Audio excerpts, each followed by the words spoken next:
আপোনালোকে জানে যে বৃহত্তৰ এই মইনবুৰী অঞ্চলৰ ৰাইজৰ ব্যাপক আন্দোলন অনশনৰ জৰিয়তে ইয়াত যদিও তৎকালীনভাৱে ইয়াত জিঅ' বেগৰ কাম আৰম্ভ হ'ল, কিন্তু ঠিকাদাৰজনৰ ইমান হেমাহি আৰু ইমান নিম্নমানৰ কাম তেওঁ কৰিবলৈ আৰম্ভ কৰিছে।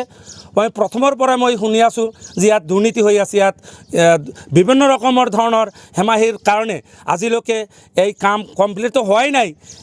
এইবুলি আকৌ ইয়াত গৰাখহনীয়াৰ যিটো তাণ্ডৱ আপোনালোকে গম পাইছে, জিঅ' বেগবিলাক খহি গৈ আছে। গতিকে এতিয়া কাম আৰম্ভ হৈছে, এইখিনিতে যদি জিঅ' বেগৰ সেইখিনি খহি যায়, ভৱিষ্যতত আমাৰ এই মইনবুৰী হায়াৰ ছেকেণ্ডাৰী আমাৰ এই ৰাস্তা যে টিকি থাকিব আমাৰ সন্দেহ হৈছে। গতিকে এই কামৰ ভিতৰত যথেষ্ট পৰিমাণৰ গাফিলতি হৈছে, জালিয়াতি হৈছে, দুৰ্নীতি হৈছে। গতিকে এইটোৰ তদন্ত কৰিব লাগে, তদন্তমূলে ইয়াৰ বিহিত ব্যৱস্থা হ'ব লাগিব।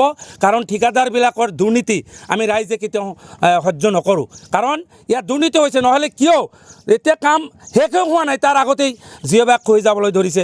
এইটো কেনেকুৱা ধৰণৰ ঘটনা? আমি মইনবুৰীবাসী আমি ঠিকাদাৰজনক ধিক্ষাৰ দিছোঁ, তেওঁ কাম ঠিকমতে কৰক, নহ'লে তেওঁ কাম এৰি দিয়ক। আৰু জিলা প্ৰশাসনক অনুৰোধ জনাইছোঁ, অনতিপলমে জিলা প্ৰশাসনে আৰু আমাৰ স্থানীয় বিধায়কজনে সৰজমিন তদন্ত কৰি এই কাম ভালকৈ যাতে কাম কৰে, ঠিকমতে স্কিম মোতাবিক যাতে কাম হয়, তাৰ কাৰণে মই আহ্বান জনাইছোঁ। আৰু মইনবুৰীবাসী আমি এতিয়াও বিপদমুক্ত নহয়। যেনেকুৱা ধৰণৰ জিঅ' বেগ হৈ গৈ আছে, অহা বানপানী এতিয়া আহিব, এতিয়া অহাৰ সময় হৈ আছে। এতিয়া যদি এনেকুৱা অৱস্থা হয়, দুমাহ পিছত মইনবুৰী অঞ্চল আকৌ যে গৰাখহনীয়াত ইয়াত তাণ্ডৱ নীলা আৰম্ভ হ'ব, সেইটো আমাৰ এতিয়া সন্দেহ হৈছে। গতিকে মই অনুৰোধ জনাইছোঁ, আমাৰ বিধায়ক চাহাব ইয়াত আহিব লাগে। ঠিকাদাৰবিলাকৰ হেমাহি দুৰ্নীতি চলিছে, যাৰ কাৰণে এনেকুৱা ধৰণৰ জিঅ' বেগ হৈ যাবলৈ আৰম্ভ কৰিছে। আমি আতংকিত হৈ পৰিছোঁ মইনবুৰীবাসীয়ে এই কামৰ ওপৰত।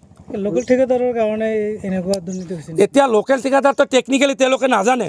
লোকেল ঠিকাদাৰবিলাকে কি কৰি আছে নকৈছে, আপোনালোকে কামৰ নমুনাতেতো আপোনালোকে বুজি পাব যে লোকেল ঠিকাদাৰ চাব কণ্ট্ৰাক্টবিলাকে এই ধৰণৰ নিম্নমানৰ কাম কৰি আছে। মোৰ যিটো ধাৰণা, এইটো মই নাজানো, কিন্তু বিশ্ব বেংকৰ কাম লোকেল ঠিকাদাৰে কৰিছে, কোনো নিবনুৱা যুৱক যুৱতীয়ে কৰিছে, মই সেইটো লৈ মই নকওঁ। মই ধৰিম ঠিকাদাৰক, তেওঁ কিয় মানে চাব কণ্ট্ৰাক্ট দিব সেইটো মই নাজানো, ৰাইজে আমি নাজানো। কাম ভাল হ'ব লাগিব, কোনে কৰিব, কোনে কৰি আছে সেইটো লৈ প্ৰশ্ন নহয়। এতিয়া কথা হৈছে ঠিকাদাৰ তেওঁ 2 নম্বৰী কৰি আছে, ইয়াত তেওঁ দুৰ্নীতি কৰি আছে, মই ঠিকাদাৰক ধৰিম।